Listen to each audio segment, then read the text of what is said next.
Imagine this quiet county in Ohio, Hocking County. Pretty uneventful usually. Then, July 25th, 2020, the sheriff gets a call. Gunshots. Yeah, and a man, Jim Whitaker, seems to be missing from his property. Exactly. So deputies go out, they check on things.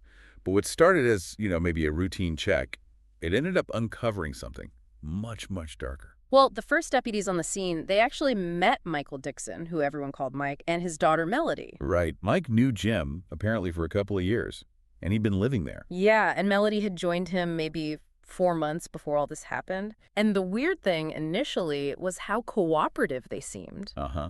Almost too cooperative, like looking back now. Precisely, because beneath that surface there was this whole hidden story, this really troubled situation nobody saw coming. So Mike and Melody, they have this explanation for the gunshots, right? They do. They just said, oh, we were target shooting, pointing at a tree. Plausible enough, I guess. So the deputies give him a warning, leave. Should have been the end of it. But it wasn't, because then Jim's family starts calling. They can't reach him. And it wasn't just a day or two. We're talking 20 days. 20 days of silence. Which was completely out of character for Jim. His family was adamant he wouldn't just disappear, not talk to anyone. That's always a huge warning sign, isn't it? When the family insists this isn't normal behavior. Absolutely. It immediately raises the stakes. And then, to make things even stranger, shortly after Jim's family officially reports him missing, Mike and Melody, they disappear too. Whoa. Okay, so they just vanish after seeming cooperative. Gone. Which, looks incredibly suspicious. Yeah, you think. And then you add in what Jim's family saw Mike doing after that first deputy visit, but before Jim was reported missing. Oh, right. The really strange behavior. It was bizarre. Mike buys this huge 50-pound bag of dog food. But Jim didn't have a dog. And then suddenly there is a dog at the property. Exactly. And a chainsaw appears. Mm-hmm. Arrows. Gloves. It's like this odd shopping list. It almost sounds like he was preparing for, well, something grim. Mm-hmm. Cleaning up, maybe. Or worse. And then there are the missing items from Jim's house.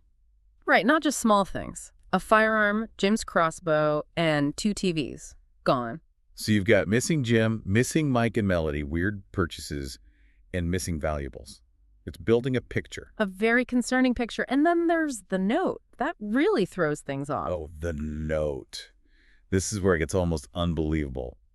Mike claims he found this handwritten note from Jim. Supposedly written 13 days before Jim was even reported missing. And it's this weird declaration of, love or affection for Mike and Melody, signed Jimbo. Which the family immediately said was wrong. Jim never used that nickname. Ever. And not just the nickname. His mom, his daughter, they looked at it and said, nope, that's not his handwriting. That doesn't even sound like him. It screams fake, doesn't it? Such a clumsy attempt at staging something. It really does. Why do people do that? Try to plant such obvious fake evidence. Sometimes it's panic. Or maybe overconfidence, thinking they can outsmart everyone. But it usually just makes them look more guilty. The family shutting it down so fast was crucial. So investigators get a warrant, go back for a second, more thorough search. Yeah. And the basement. Yeah, where Mike and Melody had been staying, the conditions were described as squalid. In just one bed. For a father and his adult daughter. That detail alone hints at a very unconventional, maybe deeply inappropriate dynamic. It raises immediate questions about their relationship. Definitely unsettling.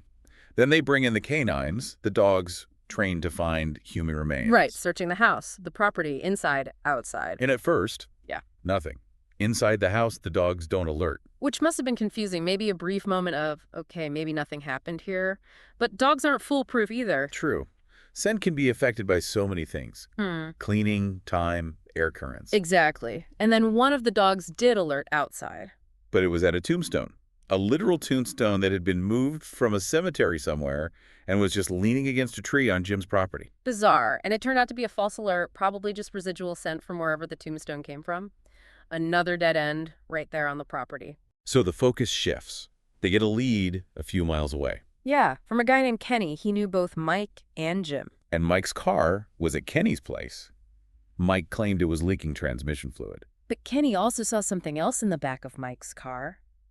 Jim's chainsaw. The same chainsaw Jim's daughter specifically mentioned Mike had taken from the house. Bingo. And then Mike just takes off, leaves the car there. Kenny thought the whole thing was super suspicious. I bet. So connecting Mike to Jim's property, Jim's possessions, after the disappearance. It tightens the net considerably, and that leads them to where Mike might have gone next. To his mother and stepfather's place, Denise and Frank Spey. Just down the road, apparently. And sure enough, that's where they find Mike. They initially arrest him on just a traffic warrant, right? Something minor, pre-existing. Correct, a way to hold him, basically. But the real questioning was about Jim Whitaker. And right away, something Mike says sets off alarm bells for the investigators. His use of the past tense when talking about Jim? He said something like, he was like a dad to me. That little slip. It's often subconscious, but it strongly suggests the speaker believes the person is dead. It implies knowledge. A chilling detail. So they're digging deeper, trying to track Jim's missing things. And they find out about the rifle. Jim's favorite rifle. Sold by Mike just days after Jim was last seen alive. He sold it to a man named Tommy, another direct link between Mike and handling Jim's property right after he vanished. It really suggests Mike wasn't expecting Jim to come back asking for his rifle, doesn't it? Not at all. It points towards trying to get rid of things, maybe get some cash. And Tommy had more to say, didn't he? He did. He described the relationship between Mike and Jim as volatile. There had been physical fights. Tommy actually recalled Mike bragging, saying he'd beat the old man up a bunch. Awful. And then there was a neighbor. Yeah, the neighbor overheard Mike threatening to kill Jim, and this was before Melody even moved in. So this wasn't a sudden argument. There was a history of conflict, serious conflict, and threats. Definitely. It adds a layer of pre-existing animosity to the whole situation, which makes their continued presence there even stranger. It's just baffling. Mike and Melody staying at Jim's house for weeks after he disappears, not telling anyone, not reporting him missing. It absolutely screams cover-up. Why stay? Maybe to control the scene, destroy evidence slowly, keep up appearances. It's a classic move in some ways, isn't it? Trying to act normal when everything is wrong. But the pressure must have been building, all the questioning, the search warrants. And eventually, Mike breaks. He confesses. We don't know exactly what he said in that very first confession, but it was enough. Enough for him to be arrested for something much more serious than a traffic violation. And that meant they needed to talk to Melody again. Seriously this time. Right. Bring her in for formal questioning, see if her story matches his, see what role she played, try to get the full picture. How did that first formal interview with Melody go? She was apparently very resistant, defensive, didn't want to cooperate. And her description of Jim wasn't positive. No, she called him not good people. Claimed he'd yelled at her, even grabbed her at one point, trying to paint him as the aggressor, perhaps. But her timeline didn't match up. That's the key.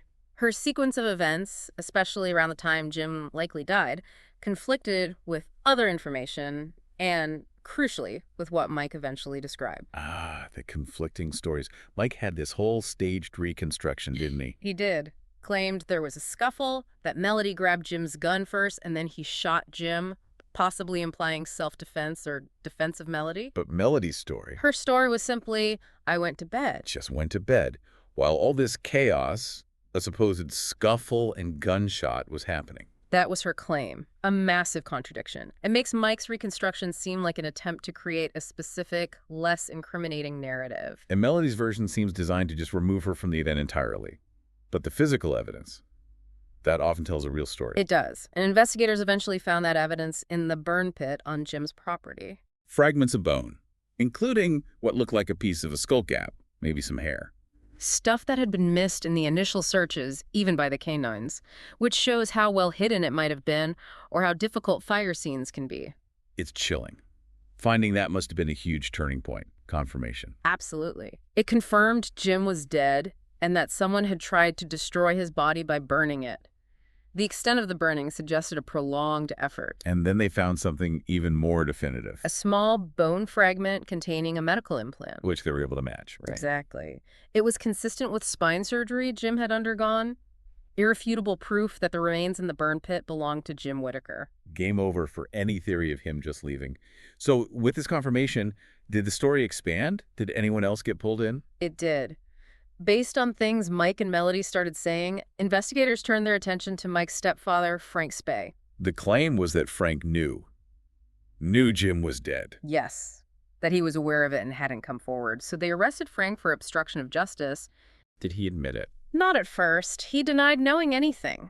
But then, investigators had a video clip. What was on the video?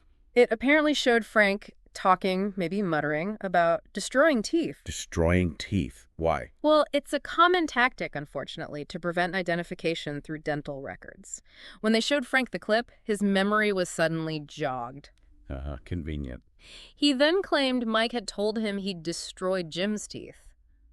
Pulverized them, apparently. God, that's gruesome. Another disturbing layer. It really is. It points to a very conscious effort to eliminate identifying features. So did they try to find these missing teeth? The jawbone? They did another walkthrough with Mike, specifically trying to locate them, searched the basement again very carefully. Nothing. They were never found. Their exact location remains a mystery. Which just highlights how determined Mike was to cover his tracks. But the bones they did find told more of the story. Yes, forensic analysis of those fragments revealed something else. Cut marks. Cut marks. Indicating dismemberment. And the type of marks were consistent with a chainsaw. The chainsaw Kenny saw in Mike's car. The one missing from Jim's place. Exactly. The physical evidence was now painting an incredibly brutal picture. Jim was killed, dismembered with the chainsaw, and then his remains were burned. Horrific. And just when you think it can't get any darker, the investigation started looking into Mike and Melody's relationship. Yes. Rumors had been swirling. Jim's own family had apparently referred to Melody as Mike's daughter-girlfriend. That phrase alone is chilling. It suggests people saw something deeply wrong. It does. And these weren't just rumors. Investigators started digging into that dynamic. Could it be related to the motive? They talked to Melody's mother, Brandy, right? Yes. And she provided a really disturbing backstory. Melody had actually been removed from Mike's care previously, put into foster care. Why? Specifically because of concerns about Mike's behavior towards her. Contact between them was prohibited. Wow. So there was an official history of concern. A significant one. But when Melody turned 18, she reconnected with Mike. And Brandy claimed Mike immediately got her back into using drugs, specifically meth. It sounds like a pattern of control and manipulation, maybe starting years earlier. Absolutely. A very troubling history. And it didn't stop there. There were allegations from Melody's younger sister, too. Even more disturbing, the younger sister claims she had actually witnessed Mike and Melody in a compromising situation. Well, man. And she also alleged that Mike had behaved inappropriately towards her as well. This just gets worse and worse. It points to a potential pattern of abuse extending beyond just Melody. It paints a very grim picture of the family environment. Even Jim's friend, Keith, had suspicions. The one who Mike threatened. Well, Keith suspected an inappropriate relationship between Mike and Melody. He'd tried to get Jim to kick them out. Did he say why he suspected it? He mentioned hearing sounds from the basement, intimate sounds, when they were down there. And then there was that incident. Right. Melody apparently invited Keith to stay over one night. Mike completely lost it, fired a gun out the back door. That's not a normal reaction. That sounds incredibly possessive, controlling. Exactly. It speaks volumes about his mindset regarding Melody and anyone getting close to her. So Mike eventually details more about the crime itself during these walkthroughs. He does. He describes how he moved Jim's body after killing him. Oh. He used a deer sled, dragged the body from the house to the burn pit area. Using a hunting tool for a person. So cold. It shows a complete dehumanization of the victim, just a task to be completed, and he described the burning process, too. How long did he say he burned the body? For 10 to 15 hours. A long, sustained effort. Using what? Wood, tires, accelerant, whatever he could find to keep the fire hot and consuming. He also admitted burning Jim's cell phone and shotgun shells. Deliberate destruction of evidence. Just methodical. Meanwhile, what's happening with Melody? Well, her lies catch up with her. She's arrested for obstruction of justice. Lying to police during a homicide investigation is a serious felony. Did seeing Mike again after they were both arrested change anything? They apparently saw each other, and Mike urged her to tell the truth, which is an interesting dynamic given everything. Maybe trying to save himself. Or maybe some twisted sense of wanting it over. Hard to say. But even after that, during an on-site interview back at the property, she stuck to her story. Still claiming she just went to bed. Yep. When asked about the night Jim died, what she saw, what she heard, I went to bed. Despite the evidence suggesting a violent struggle, possibly blood, the gunshot, she claimed she slept through it. It's almost impossible to believe. Just complete denial or adherence to a script. It seems that way. But investigators also pushed on another angle, her potential relationship with Jim. Did she admit to anything there? No, she denied it vehemently. Said there was absolutely no relationship with Jim. But then conflicting information came out. From cellmates, yeah. Jailhouse informants can be tricky, but one said Melody told her she denied any relationship with Jim. Another cellmate, however, claimed Melody told her something different, What was that? that she would sleep with Jim, but only for money. Whoa. Okay, that changes things. If that were true, it could suggest a totally different motive, couldn't it? Jealousy from Mike, maybe? Yeah. Or conflict over money? Exactly. It introduces a whole new layer of potential complexity and motive if there was some kind of transactional or even consensual relationship happening between Melody and Jim. But the biggest bombshell came from Melody's phone. What did they find on her phone? Search warrants revealed messages, evidence confirming the incestuous relationship with her father, Mike, and it wasn't recent. It dated back to 2017. 2017, so for years. Yeah. While she was still a minor? Part of that time. Yes. She claimed she was often high on meth during these encounters. It happened at her grandparents' house, too, when they were living with Frank and Denise. Oh my God. Years of sustained abuse. It's horrifying, and her own description of it, it's just heartbreaking. What did she say? She said she felt like she couldn't refuse him, couldn't say no to her father, but she also had this twisted logic, thinking it was somehow okay because she believed he would stop if she explicitly said the word no. That's the voice of someone deeply traumatized and manipulated. Yeah. Trying to find some semblance of control or understanding in an impossible situation. It truly highlights the devastating psychological impact of that kind of long-term abuse. So, in the end, what happened legally?